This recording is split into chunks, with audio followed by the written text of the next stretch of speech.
Os meus pais se mudaram sozinhos da Itália para o Brasil. Eu nunca tive avós, tios e primos presentes. A nossa família era pequena, só meu pai, minha mãe, meus 2 irmãos e eu. A gente sempre foi muito unido, com uma relação de afeto forte. Mesmo não concordando com o meu comportamento, eles estavam do meu lado. O apoio da minha família foi fundamental para eu conseguir vencer a dependência no álcool.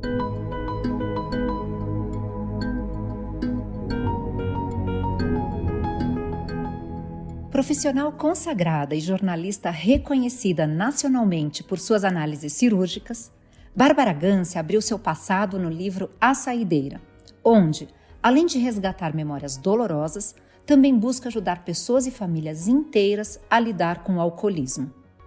Bárbara foi alcoólatra por 30 anos e conseguiu vencer a dependência depois de várias tentativas.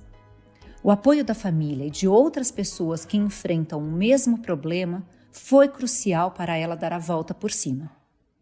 Conheça todo o aprendizado que Bárbara Gance reuniu ao longo dos últimos anos. Ao final do episódio, você ainda encontra reflexões do especialista em desenvolvimento humano, Mark Kirst, para te ajudar a se conectar com a história e com você mesmo. Eu sou Geise Diniz e esse é o podcast Plenai. Ouça e reconecte-se.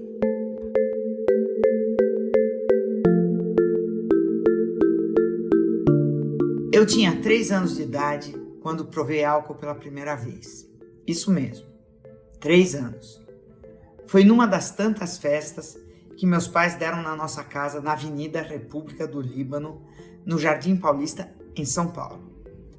A minha mãe contava que o Alberto, um copeiro que trabalhava com a gente, me pescou no chão da copa, tomando restos de bebida dos copos que ele havia empilhado num carrinho desses que também servem de bar. Me disseram que a minha segunda experiência com álcool foi aos 6 anos. A marca de chocolates Copenhagen fabricava e ainda fabrica um bombom recheado com uma cereja banhada num vinho bem doce e licoroso. A minha mãe comprava uma caixa desses bombons e deixava no quarto de vestir dela, em cima de um puff quadrado. Nunca me esqueço da embalagem. Era vermelha e redonda, com chocolates embrulhados num papel prateado.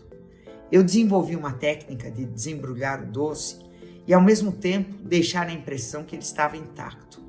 Eu abria o papel laminado e fazia um furinho junto ao talo da cereja que saía de dentro do bombom. Depois, virava o doce feito um shot de uísque e bebia o líquido. Daí eu fechava de novo e colocava na caixa. Alguém me viu trançando as pernas no corredor e foi assim que descobriram o meu delito. Teve um terceiro episódio, quando eu tinha 9 anos, e desse eu me lembro muito bem. Aconteceu num domingo e no dia seguinte, pela primeira de muitas e muitas vezes, senti a mais terrível das sensações, a ressaca moral. Depois de uma missa na igreja São Gabriel, meu pai me levou a um churrasco numa cidade próxima de São Paulo. Eu fiquei fascinada quando vi um balde enorme de ponche, cheio de maçãs, laranjas, pêssegos, abacaxis e folhinhas de hortelã mergulhados num líquido de cor atraente. Experimentei e nem dei bola para o gosto do álcool. Quando ninguém estava prestando atenção, eu ia lá e me servia de uma concha generosa. Foram me encontrar já no escuro, deitada no meio de uma estrada de terra secundária, olhando para a lua cheia e cantando.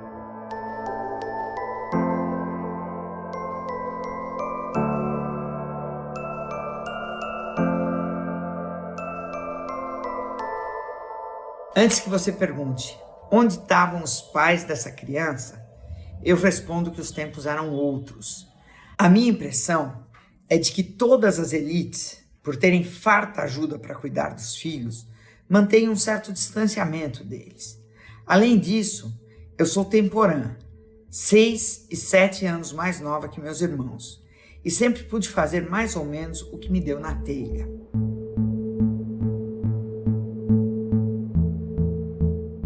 Lá pelos 17 anos, eu comecei a beber sistematicamente. Eu não sei dizer os motivos que me levaram a adotar esse comportamento. Você pode especular o que bem entender. Que eu bebia porque sofri alguma negligência na infância, que eu usei a bebida para me libertar da timidez, ou por pura porra-louquice. Muita gente bebe pelos mesmos motivos, sem se tornar dependente de álcool por isso. Admito que minha motivação nunca foi sentir o gosto da bebida, as sutilezas do vinho ou o malte do whisky. Eu só me importava mesmo com o efeito do álcool. 4 cervejas ou 3 doses de whisky era o que eu tomava antes de sair para a igreja. Imagine então para ir para a balada. Foi nessa época que a minha família começou a viver um calvário comigo.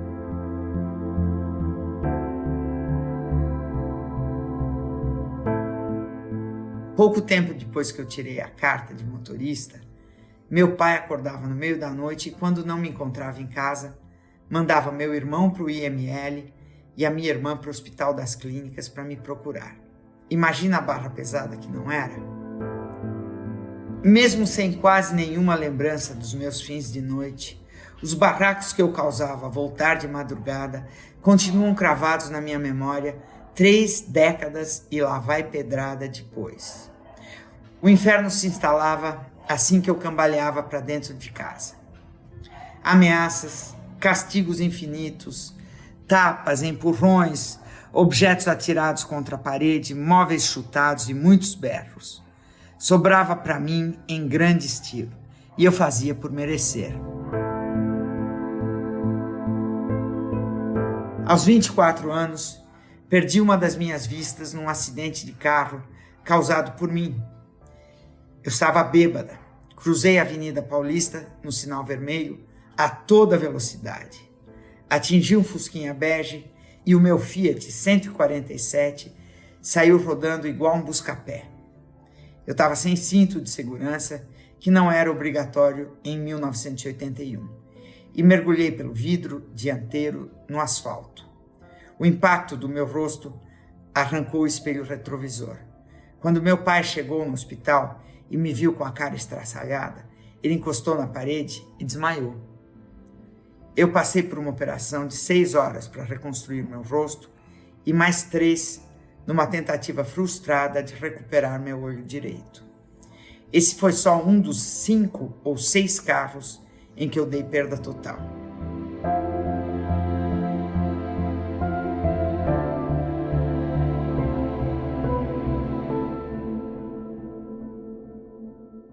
A minha família não enxergava o alcoolismo como uma doença. Para eles, o meu exagero era uma questão de força de vontade. Meu pai era um cara muito pé no chão e falava assim: você está com um problema? Vai trabalhar que resolve. Ele não achava que a psicologia, a psiquiatria pudessem ajudar uma pessoa a solucionar suas crises. Para minha família, eu era louca, por isso eu bebia. Mas na verdade era o contrário. Eu bebia e ficava louca. Quando eu decidi me internar pela primeira vez para tratar do alcoolismo, aos 30 anos de idade, eles foram contra. Depois da minha primeira internação, eu passei 2 anos e 8 meses sem tomar um gole de álcool.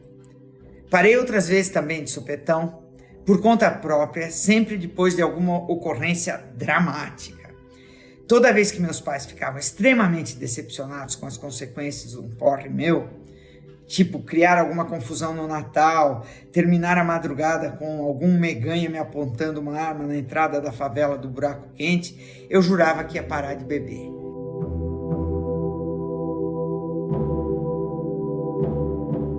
Nunca foi malandragem minha. Eu juro que eu tentei 1 milhão de vezes, mas não beber quando sentia necessidade demandava uma energia além das minhas possibilidades.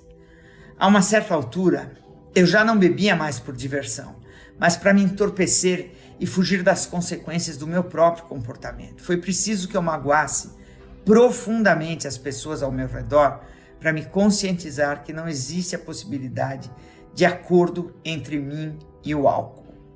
Eu bebi praticamente dos 17 aos 47 anos com alguns intervalos de sobriedade.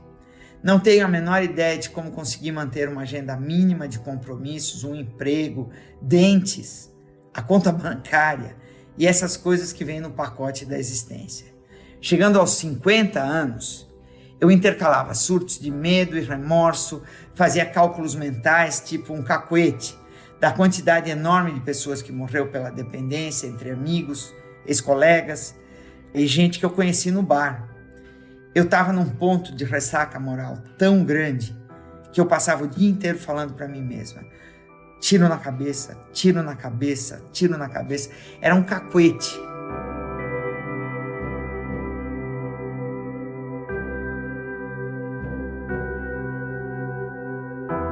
O gatilho para me internar pela terceira e última e efetiva vez numa clínica foi um telefonema da minha mãe. Ela me viu ao vivo na TV, achou que eu estava alcoolizada e assim que o programa terminou, ela me ligou e perguntou: você estava bêbada? Bateu um frio na minha espinha, senti um impulso de sair gritando e arrancando os cabelos, pânico, vergonha, suadeira, vontade de sumir do mapa. A gente terminou de falar e, sem refletir, eu atravessei a redação da emissora e pedi para o editor-chefe do programa: posso tirar uma licença médica? Eu preciso me internar numa clínica de reabilitação. Eu não estou mais segurando a barra. A pergunta da minha mãe foi a gota d'água e fez a represa transbordar. Dessa vez eu não me internei com dúvidas nem pesar, como se estivesse a caminho de um matadouro. Eu sabia que seria dureza, que teria de me confrontar com a abstinência e suas consequências. Sabia da angústia, mas alguma coisa dentro de mim me dizia que aquela seria a minha última internação. Encontrei uma clínica que utiliza os 12 passos dos Alcoólicos Anônimos como referência na minha orientação de tratamento e lá fui eu.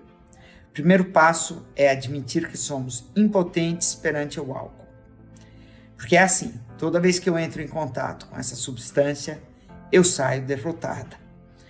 O ciclo vicioso do crime e castigo só foi rompido quando eu assumi a minha parcela de responsabilidade e parei de beber de vez.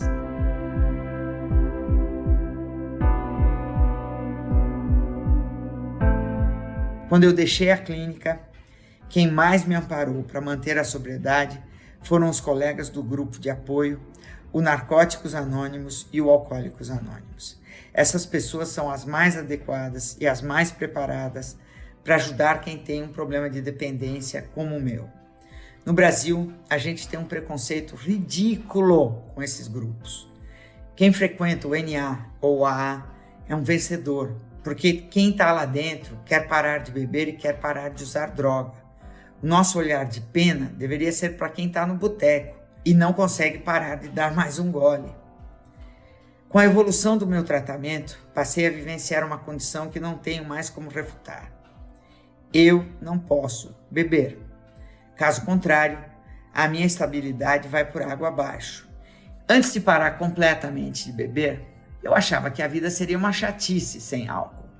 Mas eu descobri que não só eu consegui ser feliz, muito feliz, como eu tive outra chance na vida, muito melhor que a anterior.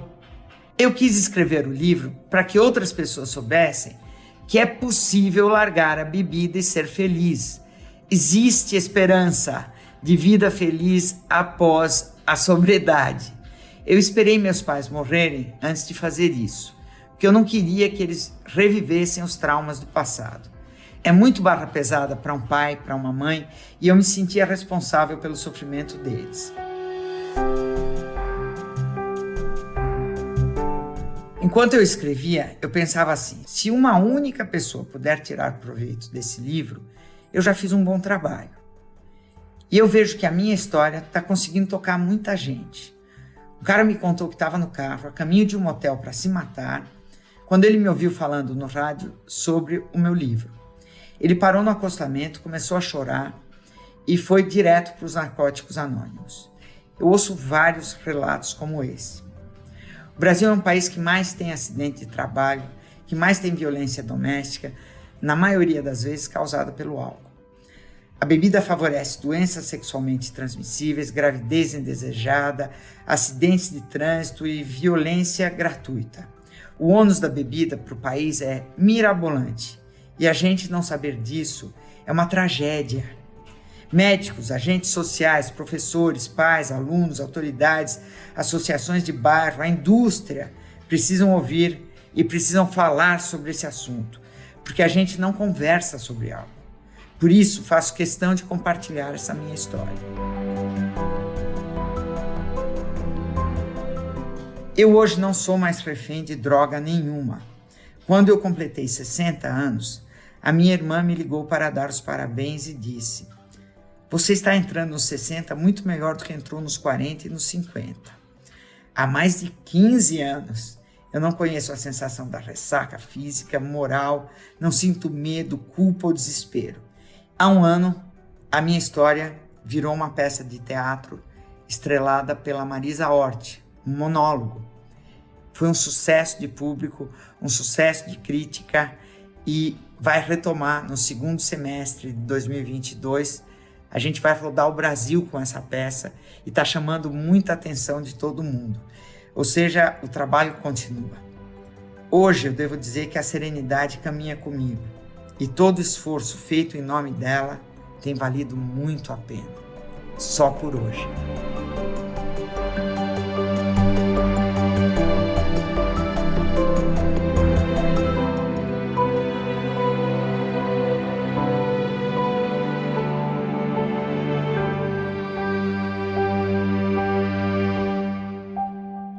Como você se sente ao ouvir a história da Bárbara? O alcoolismo é uma doença que abala não somente o indivíduo dependente da bebida, mas também as pessoas ao seu redor.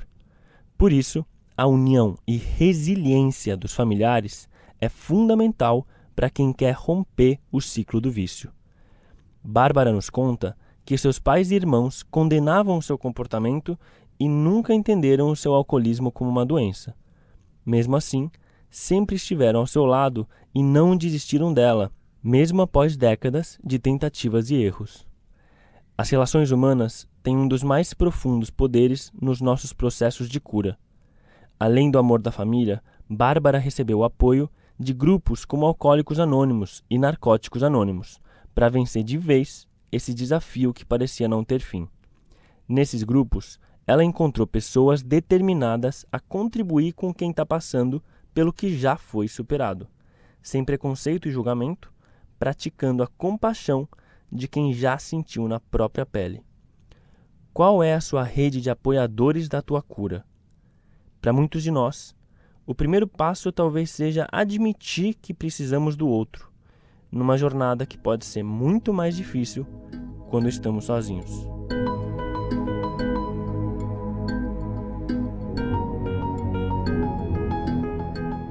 Nossas histórias não acabam por aqui. Confira mais dos nossos conteúdos em plenai.com e em nosso perfil no Instagram, @portalplenai.